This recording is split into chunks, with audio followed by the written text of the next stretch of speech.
Okay, so here's a little video of our 19-foot RV and kind of how to set it up and walk through some of the things on it. It does take a 2 5/16 ball, and this hitch on this one is automatic, so you're just going to press up or down to adjust up and down on the hitch to load and unload it. It does take a 7-round pin. You'll need to have that if you want to charge the batteries and stuff while you're towing it. The battery is right there. The 2 propane tanks are underneath here. They're usually going to be off when you rent it, so you make sure if you want to use those, you got to turn them on. Most people don't use them, but if you do, that's where they are. On the driver's side, in the first compartment, is going to be your water hose.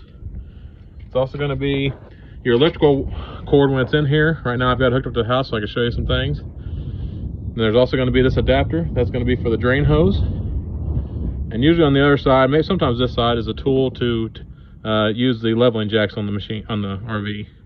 Leveling jacks, you got one on each corner. They look just like this. Going all the way around the RV, I'll show you where you plug in the cords. So the electrical, you can see right there, is plugged in just like that. It is a 30-amp outlet. When you're going to hook up your city water, you're going to hook up to the one on the left that says city water connection. Do not hook up to this one. That is a flush valve. You don't want to mess with that one at all. So just hook up to this. If for some reason you don't have water at your site, you can fill up the tank of fresh water, which is on the same side towards the front. It's about 45 gallons, so you don't want to use the shower too long. So continuing on around the back, your drain hose when you want to drain the RV is right there. And the way you're going to do it is you're going to empty out the right side, which is going to be your toilet first, and the left side after that is going to be your sink and your shower. That's your gray tank. Empty it second. The discharge hose is hidden back here, right there, in the bumper.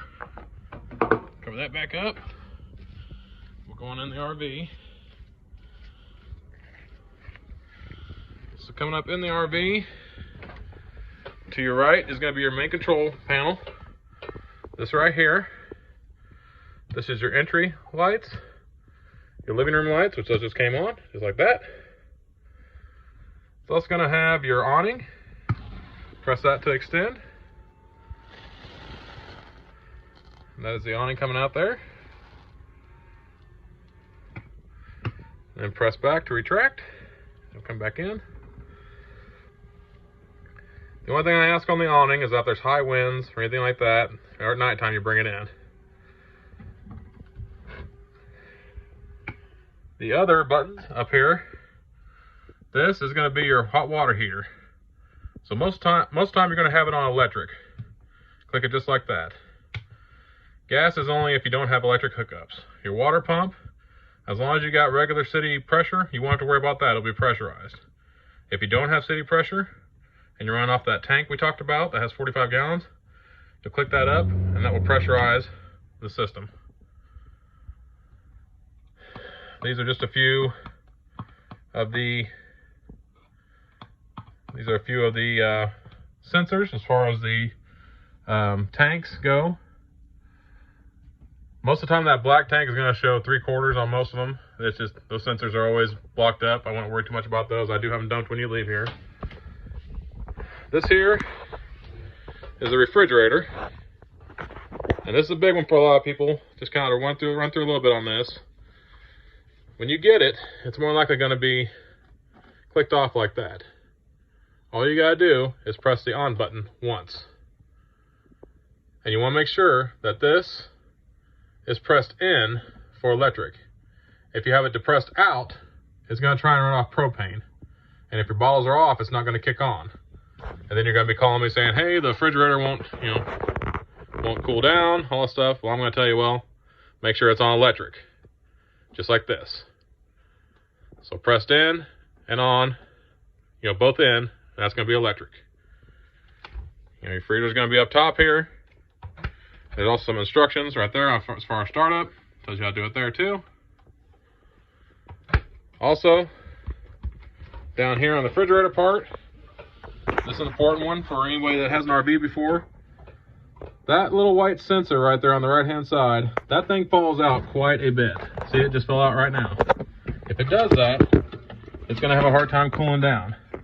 You need to put that sensor back in and slide it back up. You need to slide back up into that sleeve, just like that. Because if it doesn't, it won't cool down. That sensor will fall down, this thing won't cool down. You can give me a call then too. It does take about an hour and a half, 2 hours for that refrigerator to cool down. So it's not like your house, it's not gonna be automatic. It's gonna take some time. And then if you got food and stuff in there, it's gonna take even longer. So give it some time, it'll cool down. Moving on around, you got your cabinets, standard microwave, range, oven. Up here is your air conditioner. This is going to be your fan. This is going to be your temperature. It's all pretty standard on that. Over here, this is above the couch. This is your slide out. Just going to be in and out. That's out and that's in. Over here, which if you're camping, you know, anytime in July or whenever, you're not going to have to worry about this. This is the heater. You're just going to leave it off unless, you know, it's cool and stuff and you want to use it outside. But make sure you got the propane tanks on if you use that. Otherwise, it will not fire up. It does take gas. Your restroom is pretty standard. Toilet, shower, sink. Your bed. And there's a radio, TV. The TV you can usually try and turn it on not satellite, but your antenna. It's usually get you 4, 5, and 9, your standard channels.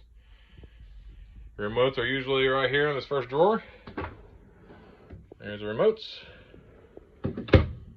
And underneath the bed, there's usually some storage, but there's also a table, things like that. So that's kind of our little walkthrough of the RV. Make sure that you have this thing dumped and cleaned before return, please. That way there's no cleaning fee. Usually just takes a sweeping and make sure to wipe everything down. We try and keep our RVs nice for everybody. That way we keep them for years and years and people have a lot of fun with them. So our keys usually hanging right up here on the hanger. If you have any questions, you usually got my number. You can call me. Otherwise, have a good trip. Thanks.